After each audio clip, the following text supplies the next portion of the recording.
Hello everybody, how's going everything? I hope everything is going smoothly. Student last term तक हम लोग physics में 11th standard की physics में डायमेंशन एनालिसिस पे थोड़ा कुछ डिस्कस किया था और बेसिकली डेफिनेशन हुआ था, कुछ एक टर्म हमने बताए थे आपको। और ये वीडियो आने में थोड़ा लेट हुआ, कुछ मसरूफियात थी, इसकी वजह से ये लेट हो गया, तो I am sorry for that. I will try to upload the video constantly from today onward। अब कोशिश करेंगे कि ये कांस्टेंट वे से आप तक पहुंचते रहे और ये स्टडी प्रॉपर होती रहे।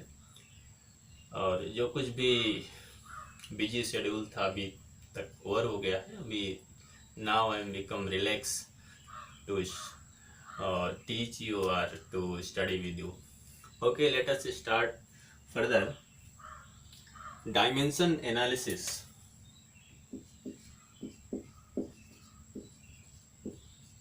और डायमेंशन एनालिसिस में लास्ट टर्म तक हम लोगों ने डिफाइन किया था कि किसी भी फिजिकल क्वांटिटी को हम पावर्स के रूप पे यूनिट के लिखते हैं, जिसको डायमेंशन एनालिसिस के टर्म पे हम लोग डिफाइन कर पाए थे। और हमने कुछ टर्म के को कैसे डायमेंशन लिखा जाता है उसके लिए बताया था। हमने कहा था कि पहले कोई फिजिकल क्वांटिटी हम डिफाइन करेंगे और डिफाइन करने के बाद उसका फंडामेंटल फिजिकल क्वांटिटी के टर्म पर एक फार्मूला बनाएंगे और उस फार्मूला का फिर डायमेंशन फार्मूला लिखेंगे और फिर डायमेंशन फार्मूला के बेस पे यूनिट लिखते हैं। और यूनिट से हम लोग अवेयर हैं यूनिट क्या होता है, तो आज से हम उसको अब डायमेंशन के टर्म पे लिखना सीखेंगे। हमने एक दो बातें की थी, कुछ बातें और देखेंगे यहाँ पे कि कैसे एक्चुअली में डायमेंशन लिखते हैं। जैसे हम लोग एक छोटी सी क्वांटिटी में लिखता हूँ कि डायमेंशन क्या है, उससे रिलेटेड एक फिजिकल क्वांटिटी की डेंसिटी क्या होता है, मास डेंसिटी। तो डेंसिटी मतलब क्या होता है, मास पर यूनिट वॉल्यूम, ये आप जानते हो। और मास का हम लोग लिखते हैं m से रिप्रेजेंट करते हैं डायमेंशन, और वॉल्यूम को जो हम रिप्रेजेंट करते हैं l पावर 3 से करते हैं। तो मास डेंसिटी का जो आएगा वो m l पावर -3 आ जा रहा है। और अगर ठीक किसी को ऐसे लिखता है m l power -3 t power 0, क्योंकि किसी की पावर 0 क्या होता है, 1 होता है, तो ऐसे भी लिख सकते हैं। और इसके बेस पर इसका यूनिट अगर लिखना है तो मास का यूनिट किलोग्राम, लेंथ का यूनिट मीटर होता है, पर मीटर क्यूब और टाइम 0। तो बेसिकली हमको अभी से क्या है कि कुछ एक फिजिकल क्वांटिटी पहले तो डिफाइन कर लेंगे, उसका physical formula fundamental physical quantity के टर्म पर लिखना है और उसके बिहाफ पे हम MLT, और बहुत रेयरली जो यूज होगा वो थीटा होगा या इस टाइप का डायमेंशन यूज होगा, तो उसका करेंगे। एक चीज़ आपको यहाँ पे बहुत अहम है जो ध्यान देनी है कि आपके बुक में बहुत ढेर सारी फिजिकल क्वांटिटी के डायमेंशन दिए हैं। अब उतनी ढेर सारी फिजिकल क्वांटिटी का डायमेंशन देख के आप सोचते हो अरे इतना ढेर सारा फार्मूला कैसे याद करेंगे, तो आपको बिल्कुल नहीं याद करना है वो।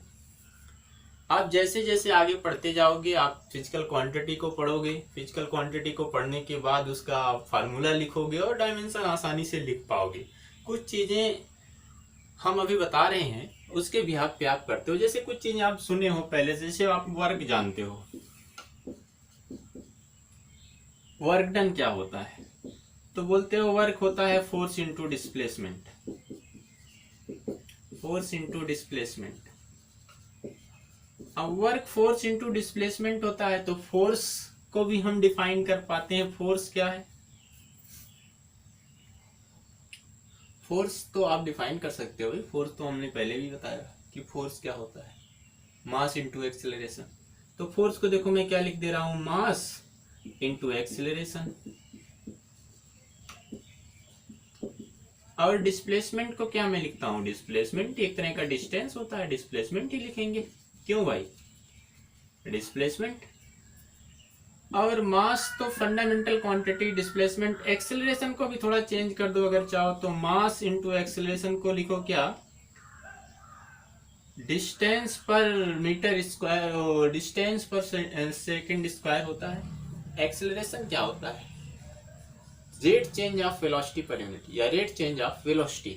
तो रेट चेंज ऑफ वेलोसिटी क्या होती है, मीटर पर second rate change of velocity हो जाएगी, या और पर सेकंड तो उस तरह से हो जाएगा। तो एक्सेलरेशन को हम क्या लिख पाएंगे, बेसिकली एक्सेलरेशन को हम लिख पाएंगे कि वेलोसिटी अपॉन टाइम।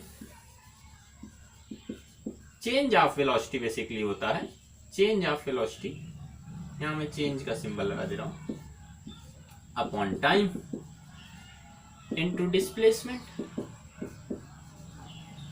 तो इन सबको हम अभी डायमेंशन फार्मूला ध्यान दे लिख रहे हैं कि मास का क्या होता है m, वेलोसिटी का हमने निकाला lt पावर -1, टाइम का क्या होता है t होता है, सबको स्क्वायर में लिखना है, स्क्वायर ब्रैकेट में, और डिस्प्लेसमेंट का क्या होता है l होता है। तो बेसिकली हमारे पास आ जाएगा क्या, m l l पावर 2 और t पावर -2। तो वर्क डन का क्या हो गया, mlt पावर ml2t पावर -2। तो ऐसे लिख पाएंगे। एनर्जी का क्या होगा, सेम होगा, किसी भी टाइप की एनर्जी, क्योंकि एनर्जी क्या होता है, वर्क डन होता है। अब एनर्जी में चाहे पोटेंशियल एनर्जी हो गया, काइनेटिक एनर्जी हो गया, सबका डायमेंशन फार्मूला क्या होगा, क्या होता है, mlt पावर -2 होता है। तो हम वर्क का निकाल ले गए, एनर्जी का निकाल ले गए। इसी तरह से हम पावर निकाल सकते हैं, power, dimension formula of power. Power का क्या होता है, rate change of work done. Definition क्या है, rate change of work done है, rate change of work done या रेट ऑफ वर्क डन, यानी work done upon time. Power equal to क्या होता है, वर्क डन बाय टाइम, और work done का हमारे पास क्या है, ml2t power -2 upon time t, तो हो जाएगा ml2t पावर -3। पावर का निकल गया। तो बेसिकली आप इस तरह से किसी भी चीज का डायमेंशन फार्मूला लिख सकते हैं। कुछ चीजें आपको बहुत जैसे कहेगा कि भाई इफिशियंसी विस्कोसिटी कांस्टेंट का डायमेंशन फार्मूला लिखो, आप सोचोगे हम सुने ही नहीं। ग्रेविटेशनल कांस्टेंट का डायमेंशन फार्मूला लिखो। तो ये सारी चीजें आपको बहुत ज्यादा सोचने की जरूरत नहीं। जैसे मैं लिखता हूँ ग्रेविटेशनल कांस्टेंट का formula, dimension of gravitational constant. तो ग्रेविटेशनल कांस्टेंट का डायमेंशन निकालने के लिए हम जानते क्या हैं कि ग्रेविटेशनल फोर्स लगता था, मास पे फोर्स लगने वाला, दो मास की क्वांटिटी पर लगने वाला फोर्स था, और न्यूटन ने उसको डिस्कस किया था। तो F इक्वल टू हम क्या लिखते थे, उसका फार्मूला हम लिखते हैं F equal to G m1 m2 by R square. आपने 9th या 10th में पढ़े होंगे, इस तरह से लिखते थे। वेयर आर क्या था, दो मास, जैसे एक मास m1 है, एक मास m2 है, उसके बीच का डिस्टेंस r है। तो इसके लिए ये फार्मूला लिखा जाता था, ठीक। m1 m2 मास है, r डिस्टेंस है, f क्या है, फोर्स लगने वाला है। तो यहाँ से g क्या आप डायमेंशन आसानी से लिख सकते हो, क्या लिख सकते हो, g equal to f into R square upon m1 into m2। f का फोर्स होता है, फोर्स का होता है ml2t पावर -2, सॉरी फोर्स का mlt पावर माइनस, यहां पर लिखा है mlt पावर -2 फोर्स का फार्मूला होता है। फिर आर स्क्वायर मतलब l का स्क्वायर, m1 m2 मतलब मास होता है m स्क्वायर। तो इस तरह से ग्रेविटेशनल कांस्टेंट का जो डायमेंशन फार्मूला आएगा हमारे पास, m पावर, ये ऊपर जाएगा तो माइनस हो जाएगा, m power -1 l power 3 t power -2। तो इस तरह से अगर हमको फार्मूला आएगा तो हमको डायमेंशन लिखना कोई बहुत बड़ी बात नहीं, हम आसानी से लिख पाएंगे। इसलिए हम कहते हैं कि बहुत ज़्यादा आपको परेशान होने की जरूरत नहीं कि आपके बुक में एनसीईआरटी में या कोई बुक रखे हैं उसमें 100-200 डायमेंशन फार्मूला लिखे हैं, और बहुत सारी फिजिकल क्वांटिटी ऐसी है जो हमको आ ही नहीं रही, हमने सुना ही नहीं है। तो उसका डायमेंशन फार्मूला हम याद कैसे करेंगे, तो बिल्कुल नहीं याद करना है। फिजिक्स में कुछ भी याद नहीं करना रहता है। आपको याद करना ही नहीं है कुछ। आप जैसे जैसे फार्मूला से अवेयर होंगे, फिजिकल क्वांटिटी से अवेयर होंगे, वो फिजिकल क्वांटिटी को डिफाइन कर पाएंगे, उसका फंडामेंटल फिजिकल क्वांटिटी के फॉर्म पर एक्सप्रेशन कर पाएंगे, तो डायमेंशन फार्मूला ऑटोमेटिक लिखते चले जाएंगे। उसमें कुछ बहुत ज़्यादा सोचने की जरूरत नहीं है। कुछ एक चीज़ें और हम बता देते हैं जो आप फिजिकल क्वांटिटी पहले से जानते रहे हैं, उसका डायमेंशन फार्मूला कैसे लिखते हैं, इसको रफ कर दें। जैसे आप ओम्स लॉ पढ़े हैं, और ओम्स लॉ में भी आप पढ़ते हो कि किसी कंडक्टर में अगर पोटेंशियल डिफरेंस अप्लाई किया जाए, सर्टेन कंडीशन कांस्टेंट रख के, टेम्परेचर वगैरह, प्रेशर, तो करंट क्या होता है, वो पोटेंशियल डिफरेंस के डायरेक्टली प्रोपोर्शनल होता है, और V equal to I into R होता है। अब आपसे पूछा जाए कि भाई डायमेंशन फार्मूला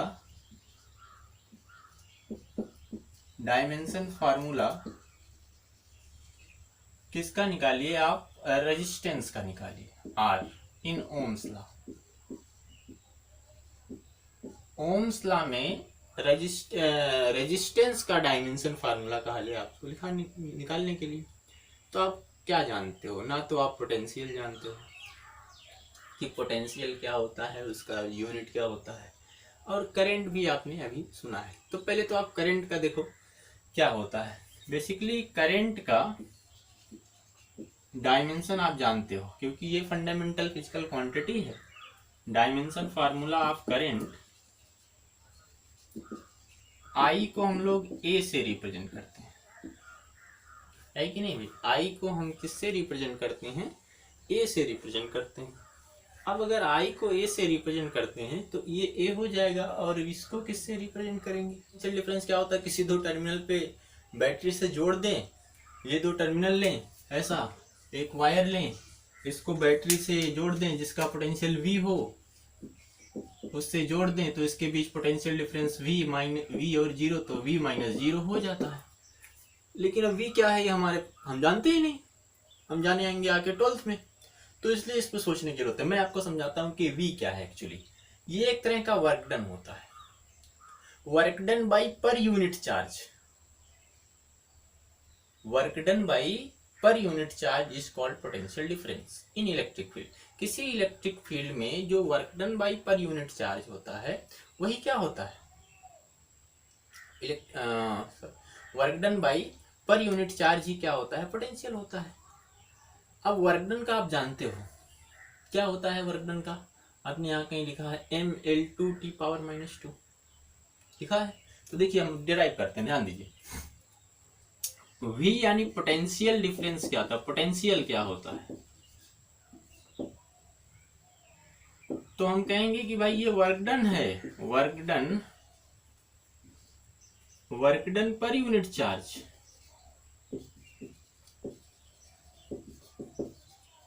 पर यूनिट चार्ज,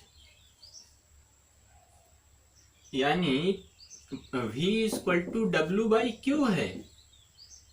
अब फिर से समस्या कि Q का क्या होगा, क्योंकि Q ऐसी फिजिकल क्वांटिटी, चार्ज, कूलाम हम नहीं जानते क्या है।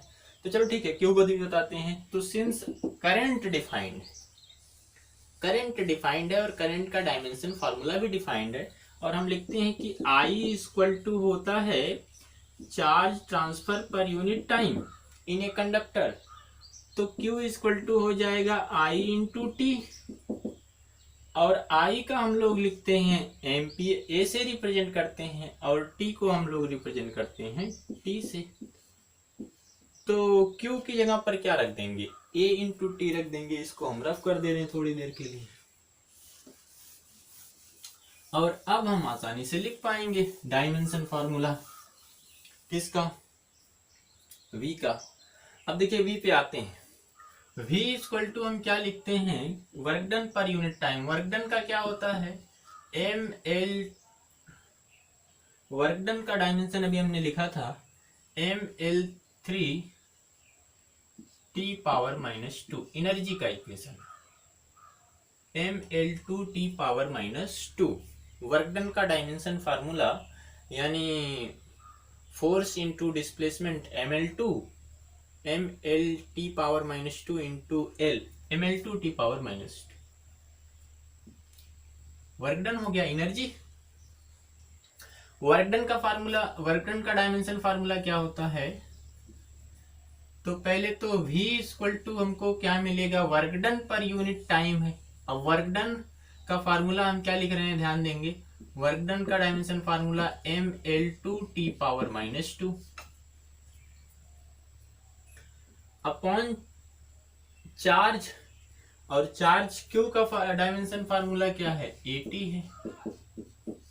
तो यहां से v का डायमेंशन फार्मूला पोटेंशियल डिफरेंस का हो जाएगा कितना, mL2T⁻⁻3 और A⁻⁻1। ये किसका हो गया, पोटेंशियल डिफरेंस का हो गया। अब हमको पोटेंशियल डिफरेंस का मिल गया, इसका मिल गया, आर का निकाल ले पाएंगे। नाउ आर इक्वल टू क्या होता है, V अपॉन आई, और v का डायमेंशन फार्मूला हमारे पास है mL2T⁻⁻3 A⁻⁻1 अपॉन i का कितना है, i का a होता है। तो हमारे पास बेसिकली r का डायमेंशन फार्मूला क्या हो जाएगा, mL2T⁻⁻3 A⁻⁻2, ये हो जाएगा। तो बेसिकली बात हम ये सिर्फ समझाना चाहते हैं कि जैसे जैसे हम फिजिकल क्वांटिटी पढ़ेंगे वैसे वैसे उसका डायमेंशन फार्मूला हम लिख पाएंगे। मतलब पहला प्रोसीजर हमारा क्या है कि पहले हम फिजिकल क्वांटिटी लिखें और उसको डिफाइन कर पाएं, और डिफाइन करने के बाद उसको फंडामेंटल फिजिकल क्वांटिटी के टर्म पे एक्सप्रेस कर पाएं, तो फिर डायमेंशन फार्मूला लिखना हमारे लिए कोई मुश्किल का काम नहीं है, हम किसी का भी लिख सकते हैं। कुछ चीजें और हैं जो रूल के टर्म पे हम लोग ध्यान रखेंगे कि भाई डायमेंशन फार्मूला में क्या होता है। तो एक ये है कि कुछ एक फिजिकल क्वांटिटी हैं जिनका डायमेंशन फार्मूला 0 होता है, जैसे एंगल का डायमेंशन फार्मूला 0 है। कुछ एक रेशियोज हैं जो सेम क्वांटिटी के रेशियो, उनका भी डायमेंशन फार्मूला 0 होगा, तो आपको याद रखना है। ये रफ कर दे रहे हैं। कुछ एक क्वांटिटी है जिनका डायमेंशन फार्मूला नहीं होता, जैसे some quantity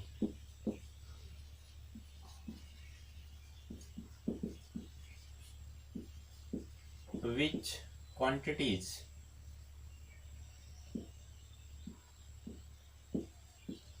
which has no dimension formula, जिसमें कोई डायमेंशन फार्मूला नहीं होता है। अब ये कौन सी क्वांटिटी है, बहुत सारी हैं, कुछ है हम बता रहे हैं। जैसे एंगल को हम रिप्रेजेंट करते हैं थीटा से, और इसका यूनिट हम लोग लिखते हैं रेडियन, और ये डायमेंशन लेस क्वांटिटी है, it is dimensionless quantity.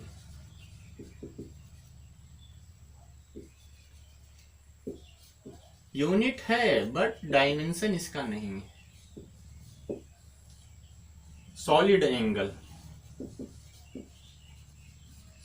Angle को हम लोग डेल्टा ओमेगा से रिप्रेजेंट किए थे, और इसका यूनिट स्टेरेडियन लिखे थे, और ये भी क्या है, it is also dimension less quantity, है कि नहीं भाई, डायमेंशन लेस क्वांटिटी।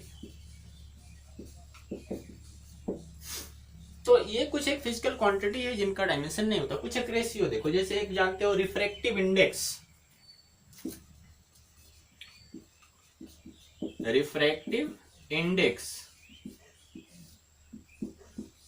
एन या म्यू। रिफ्रैक्टिव इंडेक्स क्या होता है, हम कहते थे कि speed of light in a medium with respect to speed of light in air या vacuum is called refractive index of the medium. यानी ईटा इक्वल टू क्या हो जाएगा, v1/v2, दोनों तरह की वेलोसिटी बाई वेलोसिटी। तो डायमेंशन क्या हो जाएगा, जरा सा ध्यान देंगे, m⁻0 वेलोसिटी का होता है L⁻⁻1, और इसका भी हो जाएगा m⁻0 L⁻⁻1। तो ये क्या हो जाएगा m⁻0 L⁻0 T⁻0, यानी ये एक ऐसा रेशियो है, ऐसे बहुत सारे रेशियो होंगे जो सेम फिजिकल क्वांटिटी के रेशियो होंगे, तो वहां पे डायमेंशन जीरो हो जाएगा या डायमेंशन नहीं होगा। जीरो मतलब क्या है, डायमेंशन नहीं होगा, डायमेंशन लेस क्वांटिटी होगी। तो ये चीज याद रखोगे। ऐसे बहुत सारे रेशियोज आएंगे आपको मिलेंगे जो सेम क्वांटिटी के रेशियो हैं, तो उनका कोई डायमेंशन नहीं होता है। इसका यूज क्या है, इसका यूज है कि कुछ एक बुक में आपको क्वेश्चन मिल जाए कि भाई एक क्वेश्चन है, फाइंड द डायमेंशन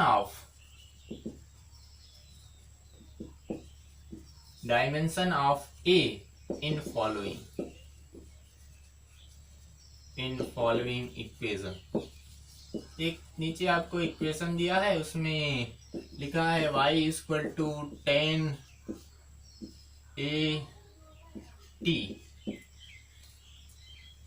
1080 दिया है, जिसमें y dimension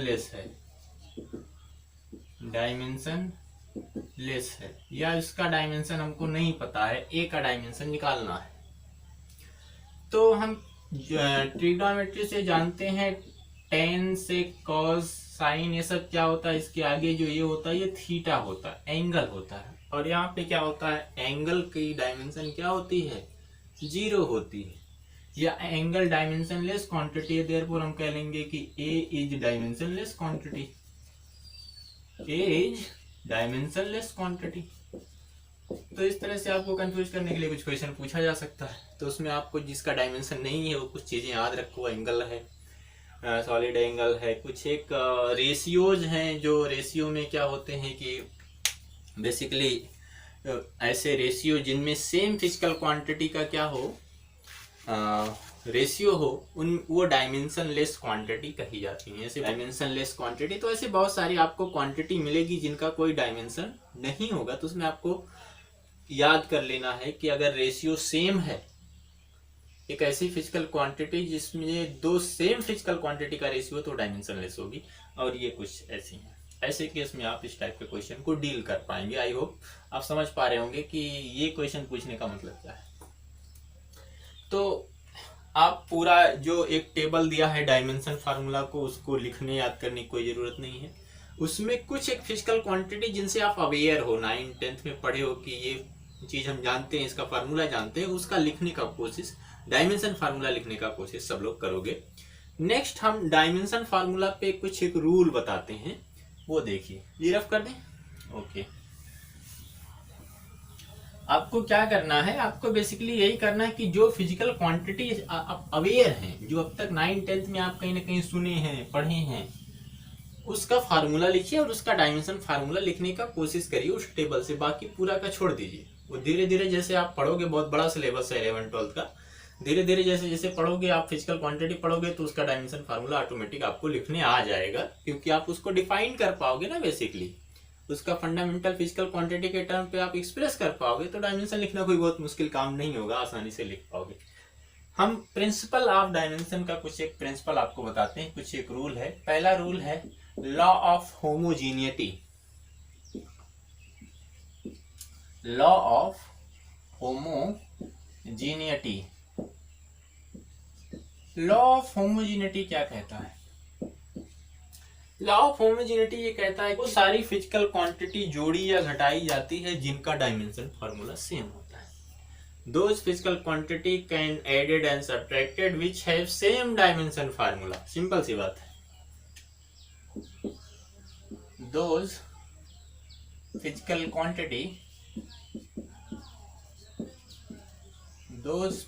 quantity can added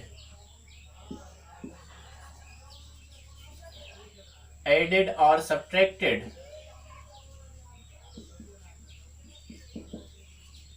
which has same dimension formula।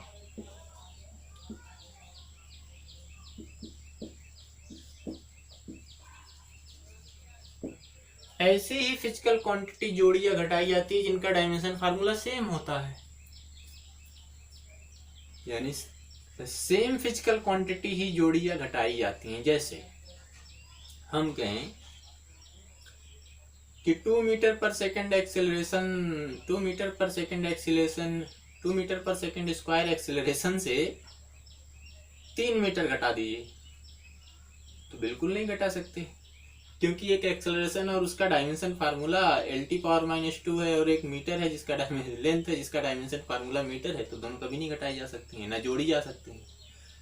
अगर जोड़ी घटाई नहीं जा सकती हैं तो और दो फंडामेंटल मैथमेटिकल ऑपरेशन है, multiplication and division, but can multiply and divide. उसमें क्या आप मल्टीप्लाई डिवाइड कर सकते हैं,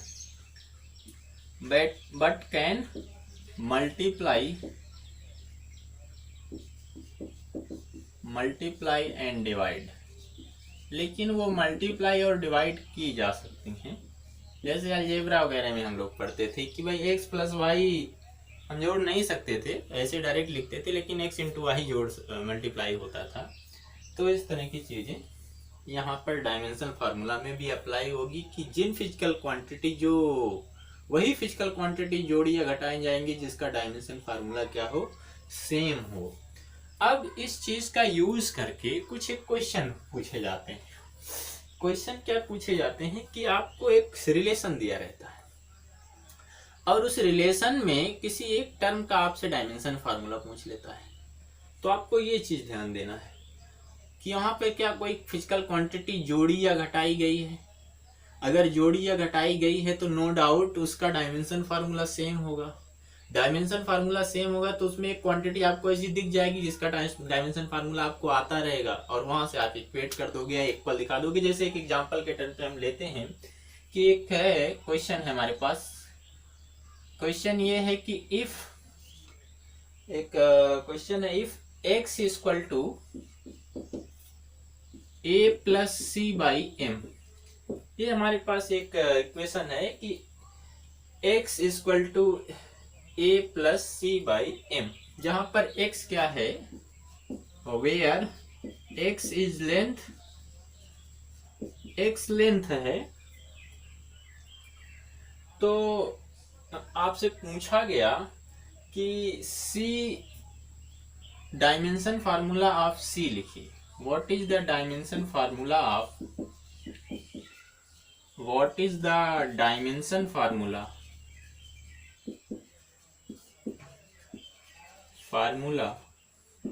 of A and C। M क्या है, mass, X is length and M be the mass. तो आपसे A और C का डायमेंशन फार्मूला पूछा। अब आप समझो कि भाई ये तो एक ऐसा इक्वेशन है कि इसमें A को ना C को हम डिफाइंड ही नहीं कर पा रहे हैं, तो उसका फंडामेंटल फिजिकल क्वांटिटी में कैसे रिलेशन बता पाएंगे, और फिर डायमेंशन लिखना तो बड़ा मुश्किल लग रहा है। तो यहाँ पर ये रूल काम आएगा क्या कि वही फिजिकल क्वांटिटी जोड़ी या घटाई जाती हैं जिनका डायमेंशन फार्मूला सेम होता है। जैसे देखो इसको हम एक्सप्लेन कर रहे हैं कि x इक्वल टू अगर a plus C by M है तो हम लिख सकते हैं x minus a minus C by M equal to 0। ऐसा हम आसानी से लिख सकते हैं। x लेंथ है, उसमें से ये घटाया गया ये घटाया गया, इसका मतलब कि इस क्वांटिटी का डायमेंशन इक्वल टू इस क्वांटिटी का डायमेंशन इक्वल टू x का डायमेंशन। ये बात लिखेंगे such that dimension of x must be equal to dimension of A must be equal to dimension of C upon M। ऐसा हो सकता है ऑफ कोर्स, क्योंकि जोड़ी जा रही है quantity, but not equal to C। ऐसा नहीं कर देना, क्योंकि C अपॉन M एक क्वांटिटी है, या C मल्टीप्लाई समथिंग रहता है तो उसके साथ एक क्वांटिटी, उसको ऐसे ना लिख देना। अब x का डायमेंशन क्या होता है, and dimension of x length है तो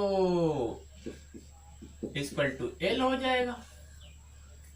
अच्छा ठीक है, तुमको समस्या हो रही है तो लिख लो m power 0 L power 1 T power 0। अब ठीक है, ठीक। देयरफॉर डायमेंशन ऑफ A क्या हो जाएगा, dimension of A equal to A भी L हो जाएगा, and dimension of C upon M also equal to L होगा, या डायमेंशन ऑफ C हो जाएगा L और m जाएगा उधर तो मल्टीप्लाई होगा, यानी c का डायमेंशन क्या हो जाएगा m l, या इसी को लिख पाओगे m पावर 1 l पावर 1 और t पावर 0। अरे भाई किसी क्वांटिटी का पावर 0 तो 1 ही होता है ना, तो t पावर 0 1 लिखने में क्या समस्या है? कोई समस्या नहीं, थोड़ा ठीक लगेगा, तीनों आ रहे हैं उसमें और कुछ नहीं। तो इस तरह के क्वेश्चन भी हम डील कर पाएंगे। कैसे डील करेंगे कि वहां देखेंगे कि एक्चुअली में क्या चीजें घटाई जोड़ी जा रही हैं। अगर घटाई जोड़ी जा रही तो हम कर पाएंगे। 11th में एक फार्मूला सब लोग पढ़ोगे, वैसे 10th में पढ़े होगे, PV equal to NRT, gaseous law. जहां पर बायल्स लॉ, चार्ल्स लॉ सब पढ़ते थे, वहीं पर एक यूनिवर्सल गैसियस लॉ पढ़े होगे, पीवी इक्वल टू एनआरटी, या पीवी इक्वल टू आरटी तो जरूर पढ़े होगे। तो ये PV equal to RT ideal gas equation होता है, और आइडियल कुछ होता नहीं, कोई गैस आइडियल गैस नहीं होती है, ये एक एजम्पशन है। आगे अभी पढ़ोगे केमिस्ट्री में कि क्यों आइडियल नहीं होती, क्या है, कैसे है, बहुत उसमें है।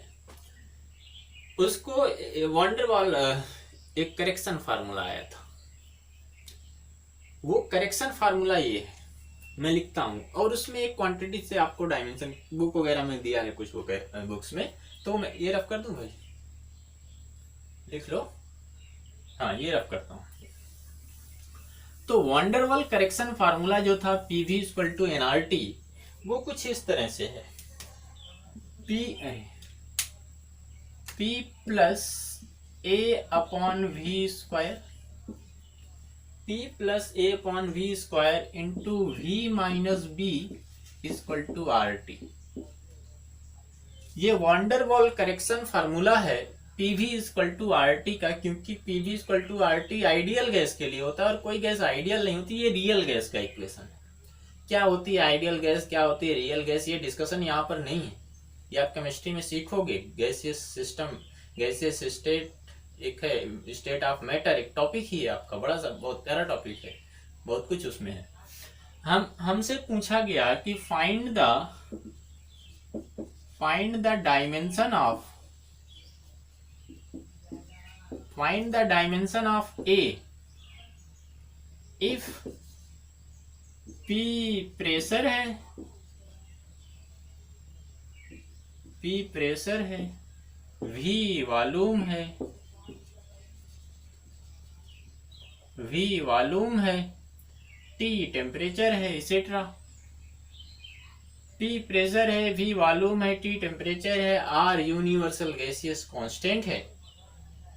तो हमसे पूछा गया कि आप बताइए A का डायमेंशन फार्मूला क्या होगा। तो हमने कहा कि भाई ये तो इक्वेशन नया है, लेकिन यहाँ पे एक चीज हम जानते हैं कि वही फिजिकल क्वांटिटी जोड़ी और घटाई जाती है जिसका डायमेंशन सेम होता है। तो यहाँ कुछ जोड़ा घटाया गया है, तो हम लिख पाएंगे सिंस डायमेंशन फार्मूला या dimension basically of P must be equal to dimension of A upon V square, है कि नहीं, क्योंकि ये दोनों क्वांटिटी जोड़ी गई है, और लॉ ऑफ होमोजेनिटी ये बताता है कि जो प्रेशर का डायमेंशन होगा वही इसका भी होगा। अब देखो प्रेशर का P क्या होता है, फोर्स पर यूनिट एरिया है, डायमेंशन ऑफ P क्या होता है, force per unit area. Pressure क्या है, डायमेंशन, प्रेशर होता है फोर्स पर यूनिट एरिया, और फोर्स का होता है mL T पावर -2, एरिया का होता है L power 2 equal to dimension of A हमको कैलकुलेट करना है V स्क्वायर, V मतलब क्या है, L का पावर 3 का स्क्वायर। तो हमारे पास मिलेगा कितना, mL पावर -1, ये ऊपर जाएगा तो -1 हो जाएगा, यहाँ 1 है और ये ऊपर गया -2, तो 1 -2 1 हो जाएगा, और T पावर -2 हो जाएगा, equal to A upon L power 6। तो डायमेंशन फार्मूला ऑफ A जो होगा वो इसको इधर भेजेंगे, तो हमारे पास आएगा mL पावर 5, 6 - 1 5, और T पावर -2। तो डायमेंशन ऑफ ए हमारे पास इस इक्वेशन के अकॉर्डिंग कितना आ गया, ml⁵ t⁻⁻²। तो ऐसे बहुत सारे रिलेशन होंगे या बहुत सारे इक्वेशन आपको दिए जाएंगे जिसमें एक किसी पैरामीटर का आपको डायमेंशन पूछा जाएगा, तो वहां पर आप लॉ ऑफ होमोजीनिटी या कुछ क्वांटिटी जो डायमेंशन लेस है उनके बिहाफ पे भी पूछा जाएगा, तो उसको आप डील कर पाओगे आई होप। तो इस तरह से चीजें आप लिखना और यहाँ तक पढ़ो सब लोग। कल या नेक्स्ट वीडियो जो होगी उसमें हम लोग कुछ एक एप्लीकेशन डायमेंशन फार्मूला की और पढ़ेंगे। तब तक के लिए थैंक यू। और बिल्कुल घबराने की ज़रूरत नहीं है कि बहुत ढेर सारे डायमेंशन फार्मूला हमारी बुक में हम कैसे याद करें। हम रिपीट कर रहे हैं कि किसी को नहीं याद करना है। हाँ, इतना काम जरूर कर लेना कि जो फिजिकल क्वांटिटी आप जानते रहे हो, पढ़े हो, उनका फिजिकल क्वांटिटी का डेफिनेशन लिख के डायमेंशन फार्मूला बनाने का कोशिश करना। जो नहीं होगा तो हमको कमेंट करना, हम उस पर बात करेंगे कि कैसे ये होता है। ओके, जैसे आप एग्जाम्पल कैसे नहीं होगा, जैसे आपने कहा कि भाई V=IR आप जानते थे, ओम्स लॉ, लेकिन V नहीं जानते थे, तो ऐसे कुछ मिल सकते हैं कि जिनको आप नहीं जानोगे और डिफाइन नहीं कर पाओगे या डायमेंशन नहीं लिख पाओगे, बट ऑलमोस्ट जो आप 9th-10th में फिजिकल क्वांटिटी पढ़े होगे, आई होप उन सबके डायमेंशन फार्मूला लिख पाओगे और वहां तक लिख के कंप्लीट करोगे। Thank you.